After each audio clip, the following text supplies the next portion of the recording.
This is Online Pass, the weekly video game news quiz show. My name is Cyril Lachel, and I'm going to ask you a series of questions based on some of the biggest news stories from the past week.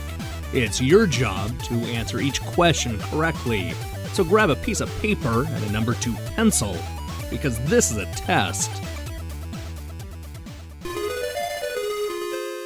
Question 1. With Metal Gear Solid 5, The Phantom Pain currently on store shelves, it looked like Hideo Kojima was going to finally part ways with his employer of 29 years. But not so fast, because Konami claims he's still an employee. What does the publisher say Hideo Kojima is doing right now? Question 2.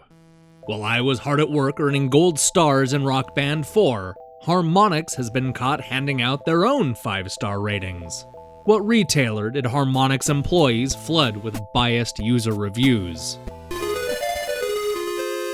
Question 3. This week we learned Battle.net will finally feature native voice support. What game will be first to introduce voice chat? Question 4. Speaking of multiplayer portals from the 1990s, MPlayer will be resurrected on November 14th. Once a major player in the world of online multiplayer gaming, MPlayer shut down at the dawn of the 21st century. What company ultimately pulled the plug on MPlayer in 2001? Question 5. Wii U owners are up in arms that the newest Fatal Frame installment has gone digital only in the United States. They complain that the horror game is simply too big for some consoles. How much hard drive space does Fatal Frame, Maiden of Black Water take up?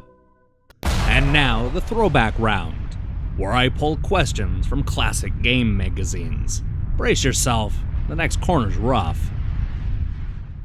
In the October 1998 issue of Next Generation, the magazine confirmed the existence of a Grand Theft Auto sequel. They didn't have any pictures or details, but announced that it would have a clever subtitle. What appropriate subtitle did Next Generation think would accompany Grand Theft Auto 2? Okay, put your pencils down, everybody.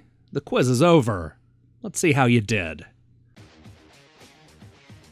After nearly 3 decades, Hideo Kojima has reportedly left Konami to find greener pastures. But wait, Konami disagrees. Not long after the news broke, the Metal Gear publisher claimed that Kojima didn't leave the company, but is rather on vacation. If that strikes your ears a little strange, then you're not alone. There were rumors of Kojima leaving Konami as far back as April, when Silent Hills was cancelled without warning. Not long after that, Hideo Kojima's name was removed from the Metal Gear Solid 5 box art. On October 9th, Konami threw a farewell party for the prolific director. But now, just weeks later, a company spokesman claims that currently Kojima is listed as an employee. I have no doubt that Kojima is taking a vacation, but the chances of him coming back to Konami seem slim. It's been an embarrassing week for Harmonix. After suffering some launch difficulties, it finally looked like the Rock Band developer was getting their act together. They announced a patch that would address many of the complaints people have, as well as DLC from Aerosmith. But this week we learned that employees of the Massachusetts-based company added their own 5-star reviews to Amazon. This is not only an unethical practice, but something that's against Amazon's guidelines. For their part, Harmonix quickly fessed up and announced they would be making changes to their internal policy and have taken appropriate actions. A popular mainstay for nearly 2 decades, Battle.net has seen a lot of changes since the days of Diablo. It's been the home for all of Blizzard's biggest games, including World of Warcraft, StarCraft II, and Hearthstone. Now, at long last, the online portal will finally allow native voice support. This much-anticipated addition will be introduced with Overwatch, and then will be patched into other Blizzard games. It's about time. Before the invention of Steam, there was MPlayer. Launched in 1996, this was a convenient way to experience online multiplayer gameplay through a 56K modem.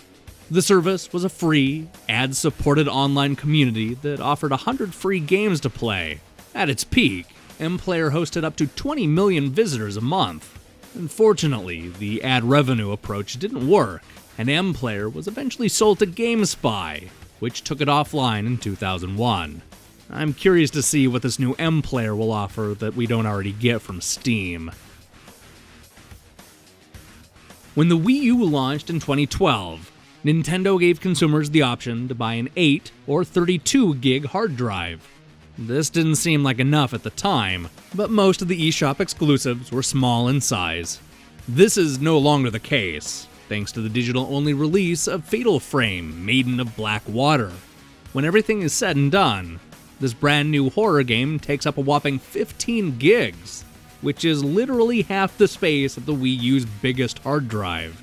Gamers that bought the 8 gig edition are out of luck, unless they opt for an external hard drive.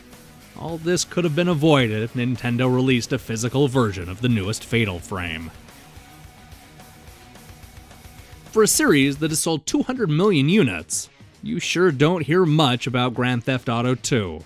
Not yet realizing how big the series would eventually become, Next Generation magazine wrote a 21-word blurb trumpeting the news of the sequel. Curiously, they also announced that Grand Theft Auto would come with a weird new subtitle. In the October 1998 issue, the editors claimed that the open-world sequel would be called Repeat Offender.